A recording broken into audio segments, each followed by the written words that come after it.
Happiness is beautiful, it's a kind reality.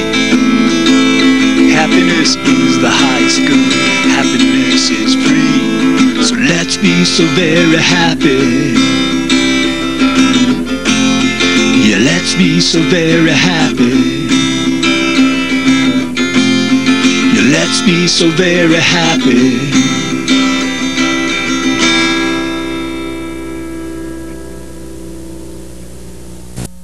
Welcome to the Happiness Show. This is George Ortega, and I'm here to talk about happiness because happiness is, always has been, and always will be the point of it all. Tonight for our first show, I'm going to talk about why I decided to do this show. Okay, basically the main reason is because happiness is our main goal in life, and it's our basic motivator in everything we do. It's why we work, it's why we marry, it's why we do what we do when we have leisure time. Whatever we're doing, whatever we're thinking, whatever we're saying, the point is always to feel pleasure, to diminish our unpleasantness, and to have happiness or have as much happiness as possible. Okay, another reason I'm doing the show is happiness is also, it's the point of goodness. Generally, as a world, as a society, we value goodness a lot. Goodness is generally the point behind most religions.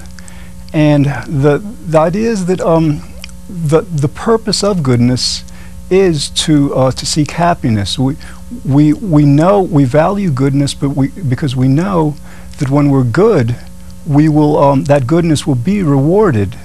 You know, so happiness is very important to the goodness in life, and this doesn't apply just to life here on Earth. I mean, many of us have a belief in an afterlife, so many of us believe in doing good in this world, so we will have great happiness in the world to come. The Greek philosopher Aristotle actually considered happiness the highest good, you know, of all possible goods. He actually even devoted a book, an entire book to it called Nicomachean Ethics. Then there's the philosophy, there's a utilitarian philosophy that considers the measure of goodness as what brings the greatest happiness to the greatest number of people. So one reason I'm doing the show is because happiness really is a very important facet of our existence. Before I get into you know, more details about what we can expect from the show and what I'll be doing, I just want to go briefly through what actually happiness is. Basically, you know, it's very simple. I mean, we all recognize it. It's just a feeling of enjoying life, of being satisfied with it. It's a feeling of it's a good feeling. It's a pleasant feeling. You know, feeling content and like things are going well. It's actually a feeling that all of us are familiar with because we've experienced it at least since the first few hours after birth. What psychologists have determined is that during that time, during the first few hours, first few days, infants will smile. That's where smiles first appear, and smiles are the expression, the behavior that is most indicative of happiness. Okay, and like aside from the conventional everyday understanding of what happiness is, there actually is a more scientific definition of it, and that's given by a psychologist whose name is Ed Diener from the University of Illinois, and he's actually the foremost authority on happiness throughout the world. And he divides happiness into 4 components. The first component is the experience of pleasant emotions, and that's like pleasant emotions, pleasant moods, and when we have pleasant emotions and moods, then that allows us to eventually have the pleasant state of happiness. And then the second component is to not experience unpleasant emotions and moods. So those 2 components are called hedonic because they relate to pleasure, and then there are other 2 components that relate to satisfaction. And so the third component is satisfaction with the domains of our life. The domains are like our work life, our married life, our friendships, our free time. Even it also extends to domains like, for example, our level of social freedom and political freedom. You know, it's not just personal, it's also like global and political. And then the fourth component of happiness is basically satisfaction in life as a whole, you know, the totality. It's called global satisfaction. Okay, one thing I'd like to point out about happiness is that there really is no wrong or right happiness. I mean, however one obtains happiness, that happiness is genuine and valid. For example, a person could seek happiness by making a lot of money, by devoting one's life to just making as much money as possible. On the other hand, a person can achieve happiness by spending his entire life meditating. So there really isn't a right, wrong way, necessarily a best or a worst way. There is, however, I think morality does enter the equation, though, because I think there are right and wrong ways that we can arrive at happiness, and that relates to other people. And I think the basic rule might be that if our happiness is impinging upon the happiness of others, if, you know, by our becoming happier, we're making it less possible for others to experience happiness or greater happiness, then I think we could fairly consider that not a morally correct way of arriving at happiness. Okay, so again, now here's really one of the most important the most important reason, in a sense, why I decided to do the show. Okay, here in the United States, there are about 89% of us who are happy. Now, I've got to correct myself, because in the previous show that I did, Conversations in Mind, I would cite that the figure was 80%. But I've done more extensive research, and, you know, fortunately it is, you know, 89, almost 90% of us are happy. However, that really doesn't tell the whole story. If you take the average level of our happiness from 1 to 10, that number would be 6.9.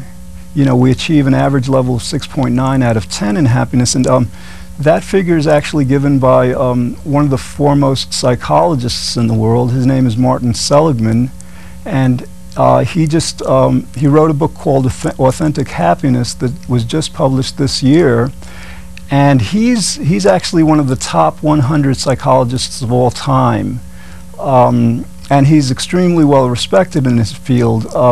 Basically, the way he got on that list is one of the criteria is how many times a psychologist is cited by other psychologists in their studies.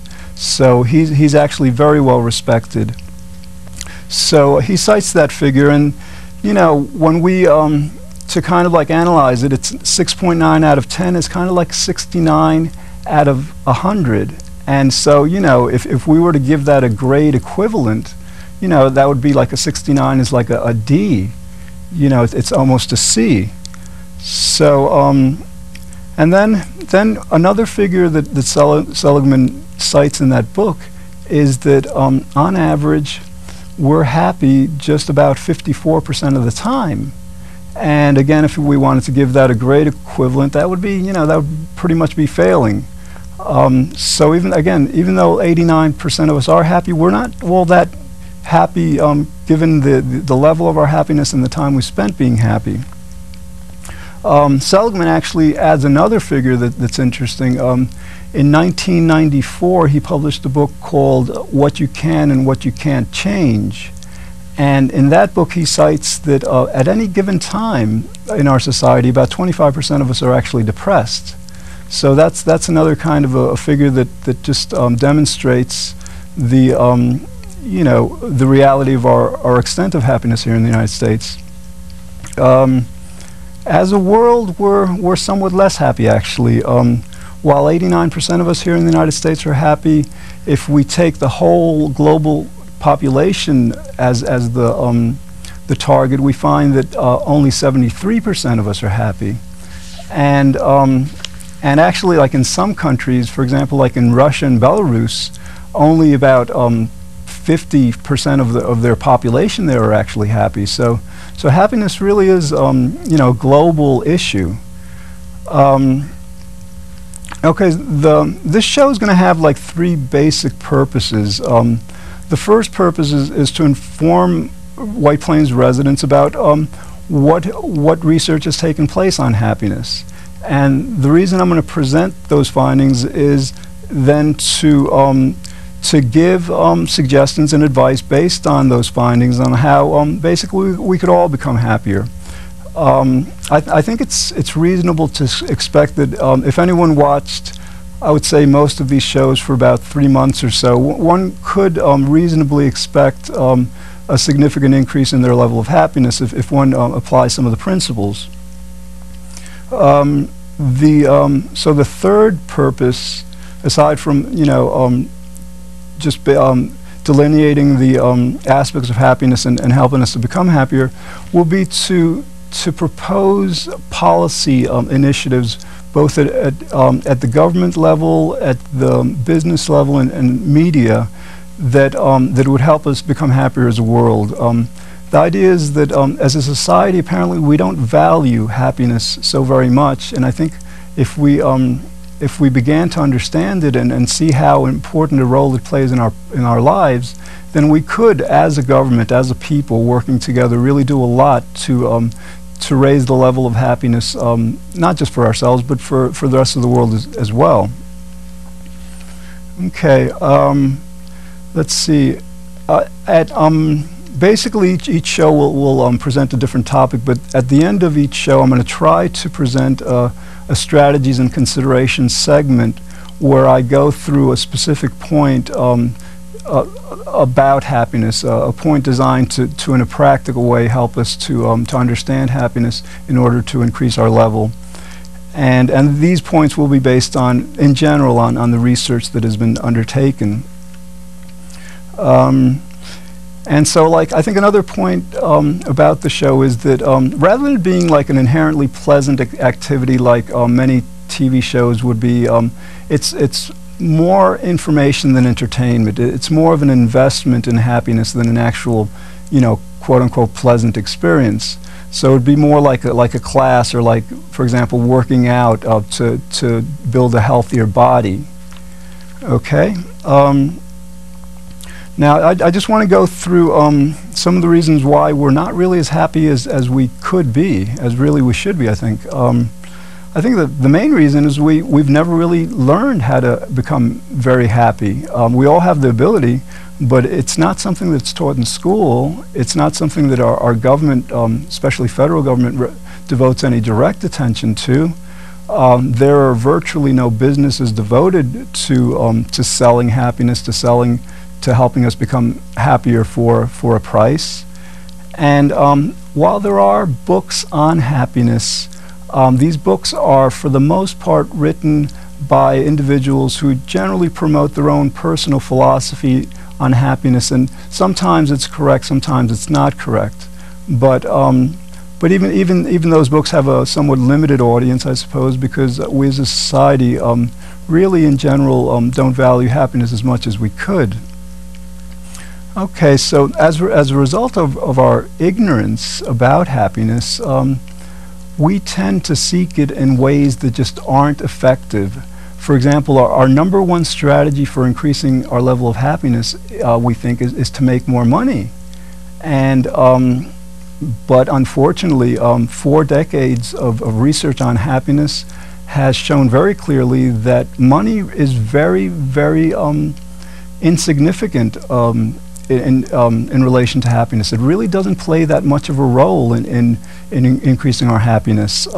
So, for example, some people think that if they win the lottery, they will become much happier. And well, what they found is they've actually studied lottery winners, and what happens is that during the first 6 months after winning a great deal of money in the lottery, the winners become much, much happier. But then after those 6 months, their level of happiness generally returns to the level that it was before they won the amount.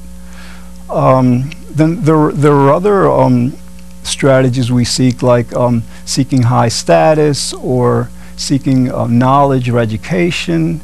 And again, these have been shown by research to not really influence happiness that much, if at all. what's good news for some of us who aren't physically well is that health has been determined to not be such a great indicator of level of happiness. In other words, we're equally likely, or it's equally possible for those of us who are not healthy to be as happy as those of us who are. And so I think that's good news for a lot of us who think that, in order to be very happy, one has to be really very healthy. Okay, I think more good news is that happiness, while happiness was studied since the 1960s, in the late 70s, they actually began to study it in great detail. Actually, they began to study how to increase it. And so, in the late 70s, there were 3 classic published studies on happiness that pretty much demonstrated that it's pretty easy to raise one's level of happiness through happiness training in a small amount of time, in as little as 2 weeks, actually. So these 3 classic studies, the first in 1977, the second in 1980, and the second in 1983, have really stood the test of time because in psychology they try to disprove results by replicating the studies, and these studies haven't been refuted or in all that time. Okay. So what I'd like to do now is just concentrate a bit more on the third goal of the show, and that's promoting policy changes in society to help us all become happier. And I'm going to concentrate on what our government can do as opposed to what business and the media can do, just briefly during this show. Okay, like with our government, the idea is that we have 14 departments, for example, in our federal government. We have departments of transportation, energy, education, health and human services, and all of these departments really have the implicit purpose of making us happier. I mean, transportation is important because we need roads to get to work, and we need work to make money or to just have a livelihood to become happier. Energy we need to fuel our cars and heat our homes and light our homes and all. So all these departments really have specific aims, but in general, they all really serve to increase the welfare, the happiness of us Americans.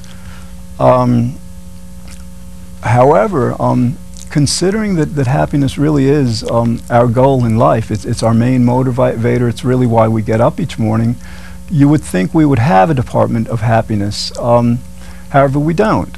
And it's actually, as an aside, we don't have a department of goodness, and that I think is equally baffling. In terms of goodness, we do have a department of justice, and with justice, for example, we punish those who aren't good, and I suppose that's a good step in the right direction. However, I think we could potentially help our society a lot by also, helping each other to know how to be good, to value goodness, to see goodness as very important to one's happiness. And so anyway, the first thing I think we could do is to create a Department of Happiness, and that does sound like a very idealistic and a very utopian idea. And so on an upcoming show on May 15th, I'll devote that show to happiness and government, and I'll explain that in more detail. Another thing I think we could do is, we've got our kids go to school for 12 years. It's good, they have to learn how to read, write, and do arithmetic and all. But I think within those 12 years, I think we should devote a significant portion of that time to teaching kids about what's most important in life, how to be happy. Again, it's been demonstrated scientifically that through a knowledge about happiness and through certain training, it's very easy to learn how to become happy. So I think we would serve our kids best, by teaching them how to become happy. Right now, our educational system, to a certain extent, teaches our kids for their benefit, but a lot of it is actually for the benefit of society. It's so that they can become productive workers in our workforce. But teaching them happiness, I think, would really serve to make the experience much more valuable for them as well. Another thing I think our government could do is to encourage businesses to get into the business of happiness.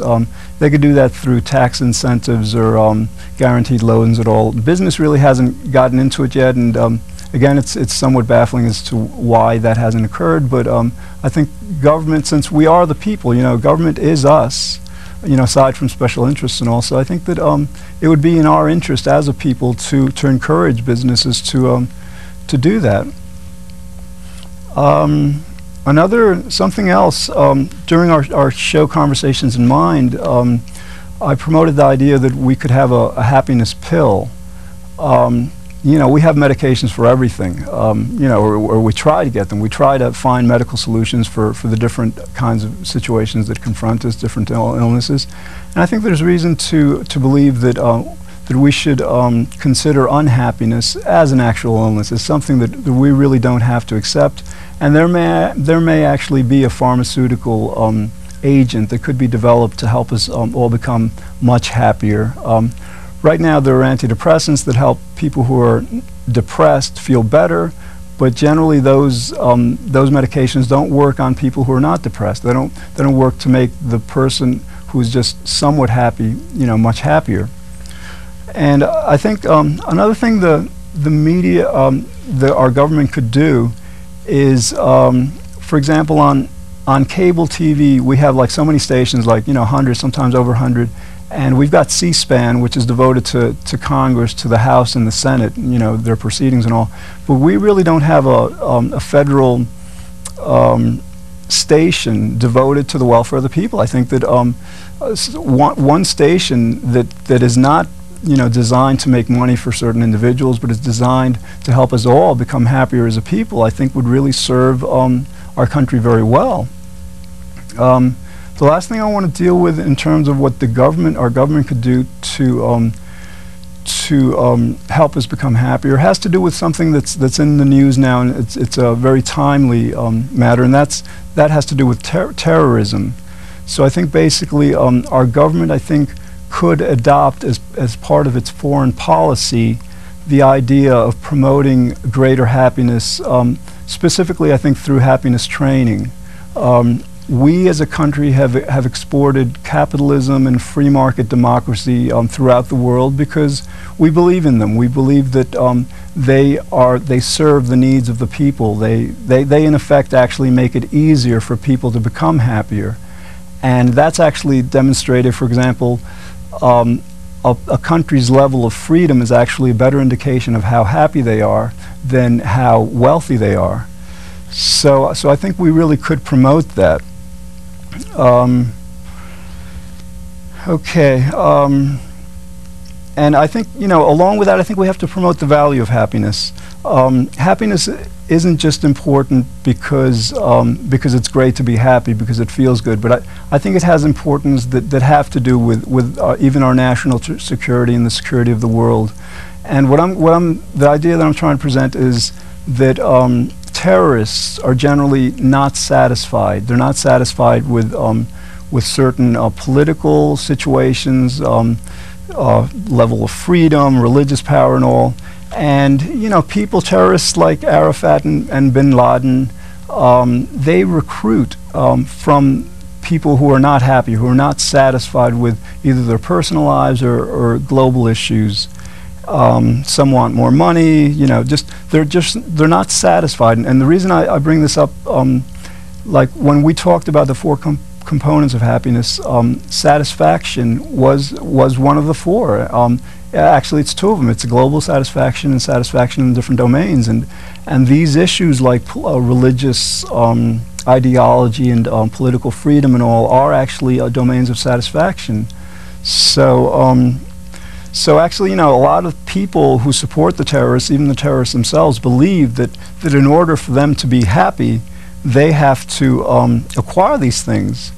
And also you have to remember that these terrorists, ironically, are actually fighting. They're doing what they do for the happiness of the people they care about.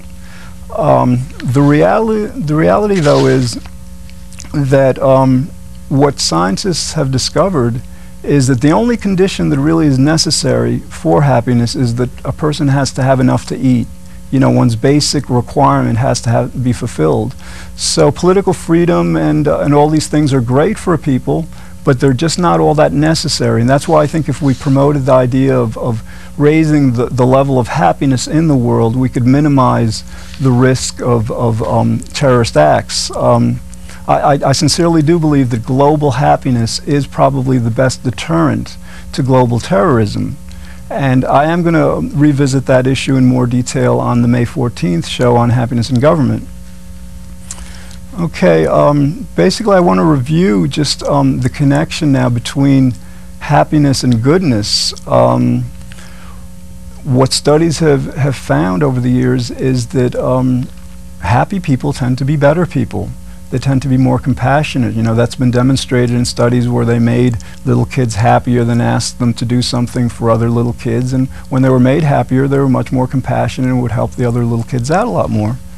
So I think a good way to make our world a better world is to make us all happier. Okay, now I'm gonna spend again some time at the end of each show in a segment on considerations and strategies to increase happiness. And I think we have time for one of these tonight, and I think the one I'm going to talk about is valuing happiness.